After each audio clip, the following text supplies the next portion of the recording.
Good afternoon. I hope you had a lovely lunch, and there was lots of chatting going on, so I hope the revolution has continued in the lunchtime as well. This afternoon we're going to talk about, broadly, we're going to talk about solutions and good practice. I think we've already been talking about that as well. We focused a lot on business and trade and employment before, and we're going to be talking about a little bit more broadly, but all those will be incorporated as well. Now, my second panel, amazingly, for some reason, they're all women. How did we manage this? What does one call a group of female linguists? No rude words. Linguist, that is the answer. Thank you very much indeed.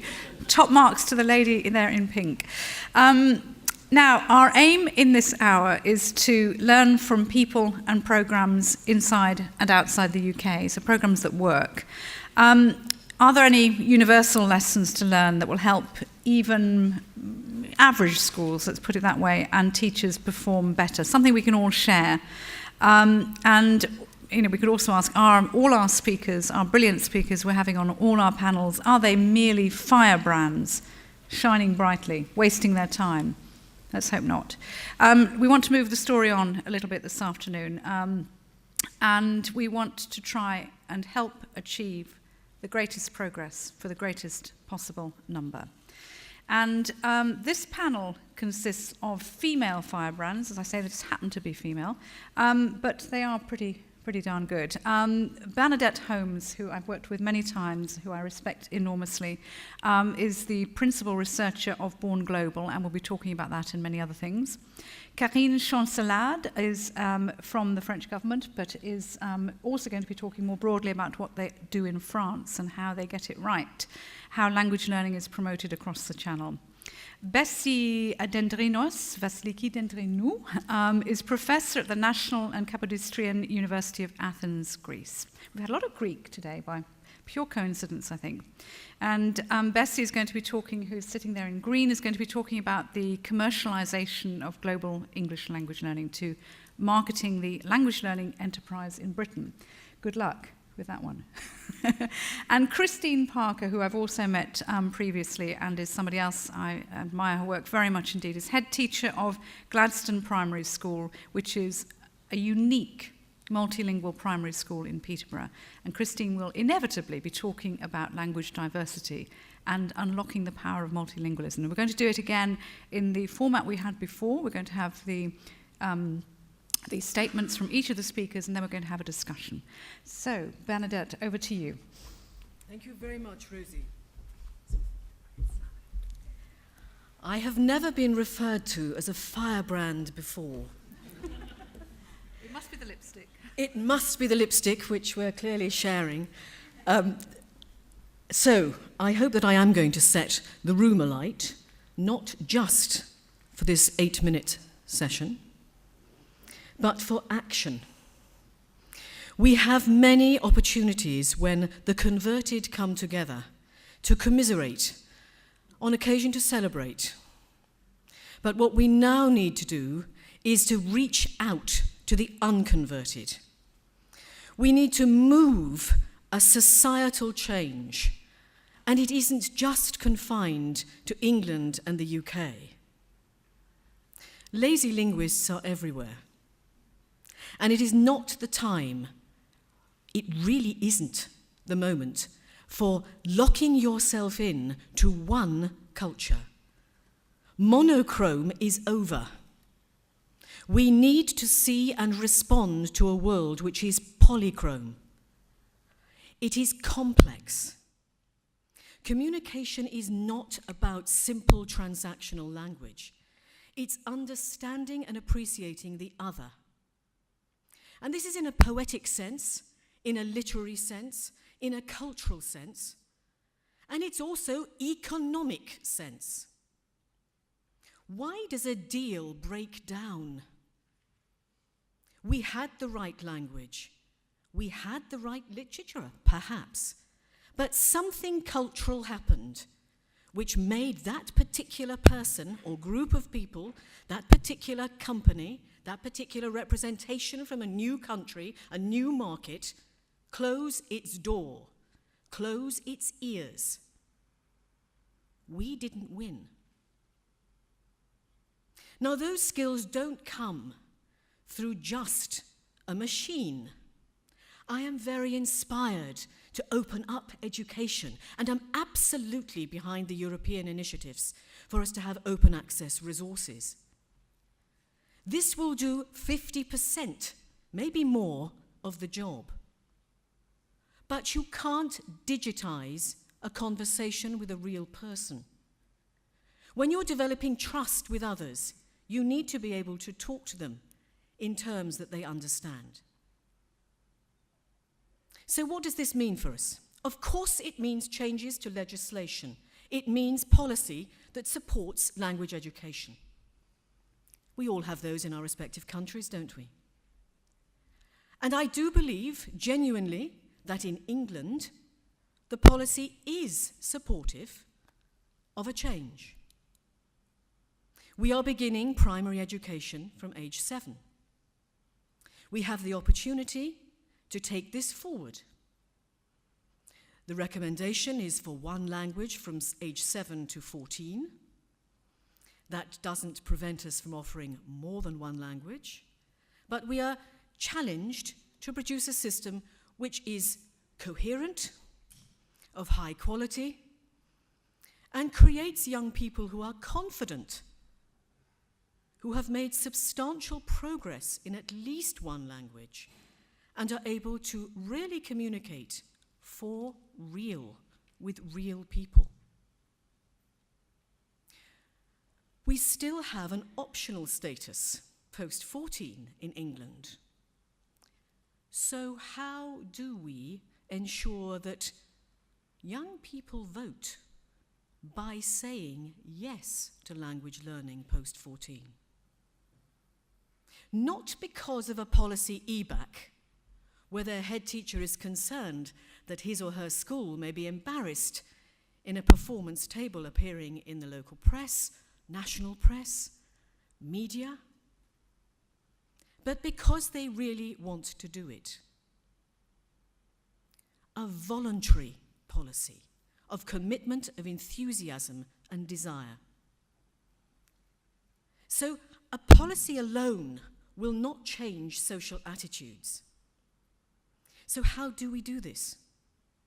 Well, firstly, if we look at it through the lens of the school, it has to be the kind of curriculum we offer. And I believe that learning from our European Union partners and from wider associations with global international networks, we can make a curriculum which really works.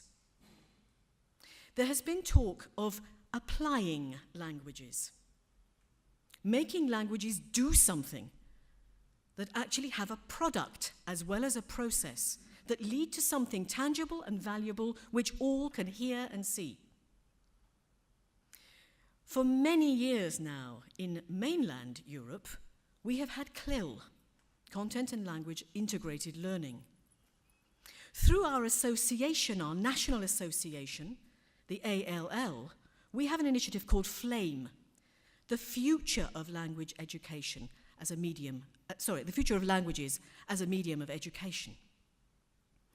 This is picking up on this in both primary and secondary schools. It is not a national policy, but an approach. There's nothing obligatory about it. But what it is doing is making that coherence between the learning of young people in the classroom. So learning, for example, ICT through German, art through Spanish, football skills through Portuguese. And why not? Because this is for real. But is this just a gimmick? Can we sustain it? Well, this is where policy comes in. We need to have a teaching force which can talk to itself, can educate itself, because there is no national training scheme which will do all of that for you. So we need to have our organizations, our associations like the ALL and ISMALA, its independent counterpart, its sister organization, to ensure that good practice is exchanged. That's just for schools. The policy of why we must teach has been articulated very, very carefully and clearly this morning, very convincingly, for our economy. 7.3 billion lost in language-induced trade costs because we cannot speak this language. We have to pay all the time for additional services. Not to say that our translators and interpreters will ever not be needed, because they will be needed more. Where are they coming from? 40% of our language departments in universities are threatened with closure over the next decade. And why? Because the supply of young people choosing languages at A-level, coming into the universities, is shrinking. The policy is behind us. We have seen an upsurge, an interest in languages at 16, or from 14 to 16. But that needs to filter through, and we need to change public perception. And who better to change public perception than our employers? I'm afraid the message that we can have more mobility and bring our wonderful bilingual and plurilingual peers from mainland Europe to work for us is not one that convinces our parents and our young people that languages are worth the candle in school and university. So all of those companies who do have the language management strategies, who do believe in equipping young people, who are out there inspiring our schools and universities, that is the group that we need to mobilize further. And that is why we have a new initiative, a research-based initiative called Born Global, which is being funded by the British Academy, to bring together a new paradigm for moving policy into action, for implementation, not just the rhetoric on the page, but real action in our classrooms, in our universities. And we are working with 40 global companies with the support of the CBI, the British Chambers of Commerce, the British Council, the British Academy, as I mentioned, funding this, to bring together a community of people who can inform one another. It's fine to say we need languages, but what kinds of languages? What kinds of skills? How can what we really need for employment to expand into these global markets translate into relevant, stimulating, exciting curricula in our schools and universities? And that is the question that we are addressing together. A first-time piece of research which will bring together data from the employment sector and real change, curriculum development in our schools and universities. So more of that. What else do we have? We have a public campaign, Speak to the Future. It has 5 main objectives, and I'm going to concentrate on the first one in particular, every language an asset. You will be hearing more about the challenges of having more and more young people in our schools who do not have English as a first language. I'm saying challenges. They are also significant opportunities. They are opportunities because in those young people we have a seam of language-rich resource which is untapped at the moment. You're going to hear how it can be really made valuable and made audible to our world. But it isn't generally. We have subtractive bilingualism. And in those communities, those same young people could be the young people who are working and stimulating new contracts, setting up those outsourcing operations, because they have the cultural flexibility to move from one community to another seamlessly. They can trans-language. They have a serious role to play, not only in our economic prosperity, but for our society to grow, for social cohesion, for a new definition of what it is to be born global. I think I probably better stop there and pass on to another speaker. But as you can see, I am passionate about this, and I really want to have an evidence base which will move us forward. I was privileged to be invited to hear Andreas Schleicher speak from the OECD. And he said, "Do you know, without data, you're just another person with an opinion." Well, we're going to have the data, and we're going to make a difference with your help, I hope.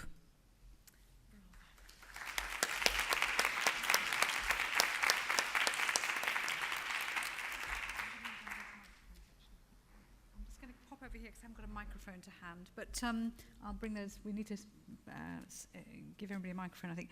Absolutely fantastic, inspirational talk as ever. Good luck with Born Global. It's a very important project. And the great thing is it incorporates everybody else. That's the important thing. We are absolutely delighted to have somebody talking. I think the whole thing's going to be in French. Yes, excellent. I just want to make sure, by the way, that you all have your headphones with you. If not, and if you can obviously understand French, there's no problem at all.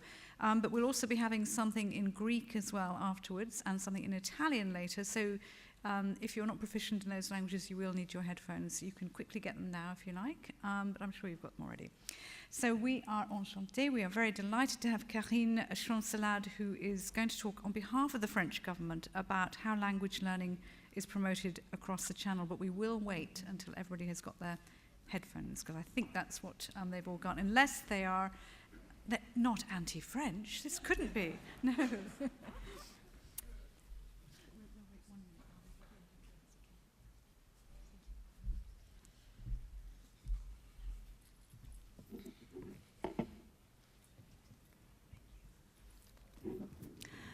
Merci Rosie. Je suis désolée de faire partir autant de gens parce que je ne m'exprime pas en anglais. Non, c'est le problème de technique. Ah, de dire. Attends, Oh, d'accord. Oui. C'est pas. Chose avec les Français, non, parce que tout le monde n'avait pas les petits. D'accord, pardon, pas s'excuser, c'est un privilège. C'est un privilège. En effet. Bon.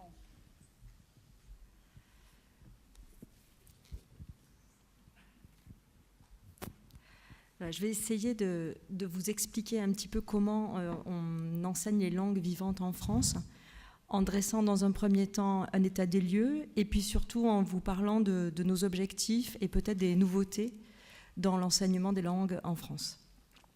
En France, actuellement, nous apprenons les langues à partir de 7 ans, c'est-à-dire la 2e année de l'école obligatoire, jusqu'à 18 ans, l'année du baccalauréat. Et peut-être notre spécificité, c'est qu'à partir du collège, quand l'élève a 13 ans, il apprend une 2e langue vivante obligatoire. Donc nous apprenons à 95% l'anglais, vous voyez le résultat, et puis une 2e langue vivante, l'espagnol pour moi, ça serait mieux d'ailleurs.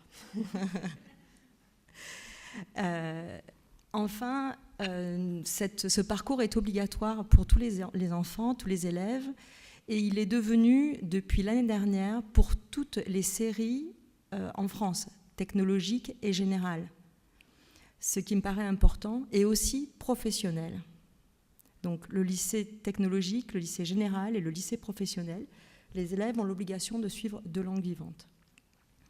Nous avons mis aussi en place des dispositifs spécifiques pour développer l'apprentissage des langues vivantes. Nous en avons plusieurs. Un qui commence à la maternelle et qui continue jusqu'au baccalauréat, ce sont les sections internationales. Nous avons aussi des classes bilingues dès le collège, donc ils apprennent 2 langues, systématiquement l'anglais, avec une autre langue, anglais-espagnol, anglais-italien, anglais-arabe, anglais-chinois, anglais-russe, etc. Des sections européennes qui commencent à 13 ans, où il y a un renforcement de la langue vivante c'est-à-dire majoritairement l'anglais et l'allemand. Et ces sections européennes au lycée, c'est-à-dire à l'âge de 15 ans, pratiquent ce qu'on appelle le CLIL, l'enseignement en CLIL, c'est-à-dire l'enseignement par la langue étrangère, de l'histoire géo, des mathématiques, des sciences physiques, etc., en fonction des ressources humaines des établissements. Les professeurs qui enseignent en CLIL ont une certification. Le professeur de sciences qui va enseigner les sciences physiques en anglais a passé une certification qui l'habilite à le faire, qui vérifie son niveau. Un niveau B2 du CE-CRL minimum est requis. Enfin, nous avons aussi des sections binationales à partir du lycée, 15 ans, à l'âge de 15 ans, qui délivrent un double baccalauréat. Alors, nous avons la possibilité d'avoir un double baccalauréat en français et en allemand, qu'on appelle Abitur, le Bachibac pour l'espagnol, français, et puis français, italien et zabac. Enfin, nous donnons aussi la possibilité aux élèves de passer une option en langue vivante et nous proposons 58 langues au choix en France, ce qui est compliqué au niveau de l'organisation du baccalauréat, mais ce qui permet aux enfants qui parlent d'autres langues que les langues traditionnellement enseignées en France de pouvoir montrer sa différence et être dans le plurilinguisme et surtout valoriser ce plurilinguisme de l'enfant. Les nouveautés, à présent, nous avons eu une loi qui a été votée cet été. Alors le titre est long, hein, la loi d'orientation et de programmation pour la refondation de l'école de la République. Voilà. Cette loi, donc voulue par le ministre M. Vincent Peillon, introduit la langue vivante dès le CP, c'est-à-dire dès la première année d'enseignement obligatoire, à l'âge de 6 ans. Donc les enfants auront un apprentissage, je dirais là aussi, de l'anglais à 95%, mais aussi d'autres langues sont ouvertes, ainsi que les langues régionales. Pour ce qui est du CLIL, on en a parlé, nous soutenons les projets qui sont mis en place par le British Council à travers Science in School et Art in School, qui permet aux enseignants de parler anglais à travers une autre de leurs disciplines, les sciences ou les matières artistiques, et de monter dans les établissements, notamment en collège, de 11 à 15 ans, pour développer l'enseignement dans une autre discipline, en langue vivante. Ces projets me paraissent particulièrement intéressants à 2 titres. Le premier, c'est qu'on observe une formation des professeurs non linguistes, des professeurs de sciences, notamment pour l'expérience que j'ai pu voir, qui parlent anglais avec des natifs, hein, les personnes du British Council, et entre professeurs. Donc déjà une exposition à la langue, qui préparent leur enseignement avec des matériaux didactiques en langue anglaise là aussi, donc qui renouvellent, je dirais, leur langue, mais aussi qui attirent, je dirais, les élèves aux sciences par le biais des langues étrangères. Donc c'est un peu un doublé gagnant-gagnant. Et pour les élèves, c'est aussi renouveler l'expérience de la langue vivante par l'apprentissage d'une autre discipline. Donc ces expériences, nous les suivons de près, nous y sommes très attachés et elles montrent déjà un atout. Enfin, nous développons au ministère un accompagnement pédagogique en mettant en place des ressources pédagogiques pour les enseignants à partir des programmes d'enseignement. Ces ressources pédagogiques existent dans 11 langues vivantes. L'anglais, évidemment, l'arabe, l'allemand, l'espagnol, l'italien, l'hébreu, le polonais, le japonais, le chinois, le russe. Et tous les enseignants peuvent s'y référer. Ça leur permet de mieux apprendre les programmes scolaires et de voir comment, concrètement, de façon pratique, mettre en place ces enseignements dans leur classe. Ce sont aussi des outils de formation pour les formateurs d'enseignants.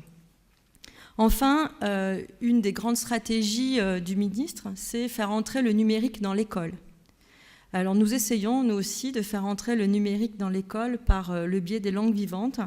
Et de nombreuses expériences montrent que nous progressons en ce domaine, par exemple avec l'utilisation de la baladodiffusion, qui permet d'entraîner avec des walking, des textes, nos anciens Walkman, tout simplement, des MP3 ou des MP4 maintenant, qui permettent aux élèves de développer soit la compréhension de l'oral, soit l'expression orale en continu. Souvent, les enseignants disent qu'ils ne peuvent pas faire parler tous les élèves. Ils sont nombreux, entre 24 et 35 selon les établissements, en classe. Donc, ils ont trouvé ce système d'utiliser les MP3 pour faire parler en continu leurs élèves. Voilà, et aussi, cela permet de les évaluer.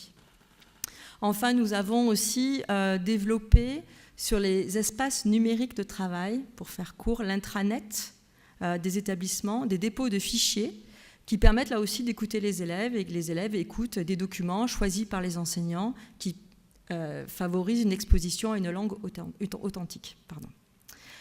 Enfin, je dirais que la grande nouveauté, l'année dernière, pour la première fois en France, nous avons évolué aussi, puisque nous avons évalué toutes les activités langagières du CECRL, c'est-à-dire la compréhension de l'oral, la compréhension de l'écrit, l'expression orale et l'expression écrite. C'est une grande première en France, parce que selon les séries, on évaluait soit l'oral, soit l'écrit, mais jamais tout, et jamais la compréhension de l'oral. Ces changements sont dus évidemment à l'introduction du CECRL dans l'enseignement, aussi au fait qu'on ait adossé les programmes d'enseignement au CECRL. Donc on a eu un premier changement avec le cadre, mais aussi c'est un désir de piloter, je dirais, par le haut, par l'évaluation, puisque souvent, je dirais hélas aussi, l'évaluation est le moteur du changement. Et en France, si on décide de piloter ce changement par l'institution de l'évaluation de toutes les activités langagières, cela va permettre aux enseignants de comprendre l'importance de pratiquer aussi bien la compréhension de l'oral que l'expression orale, que la compréhension de l'écrite, que l'expression écrite à niveau égal, et non pas que de la compréhension écrite ou que de l'expression écrite, ce qui était souvent notre cas en France, il faut bien le dire. Voilà.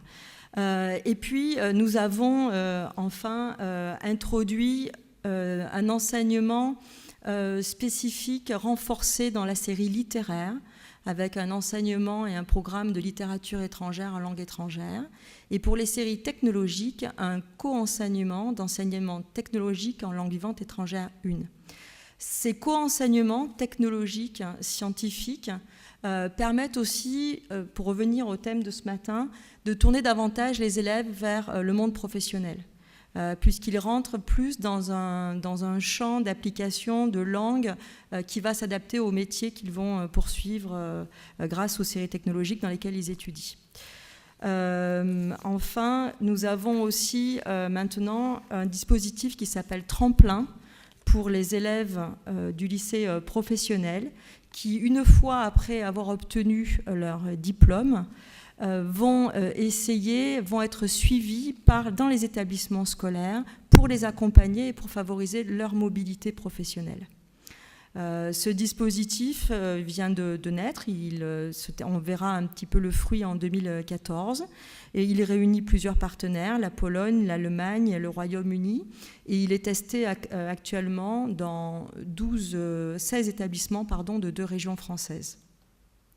Voilà pour les nouveautés de notre système éducatif pour les langues vivantes étrangères en France et régionales. Merci.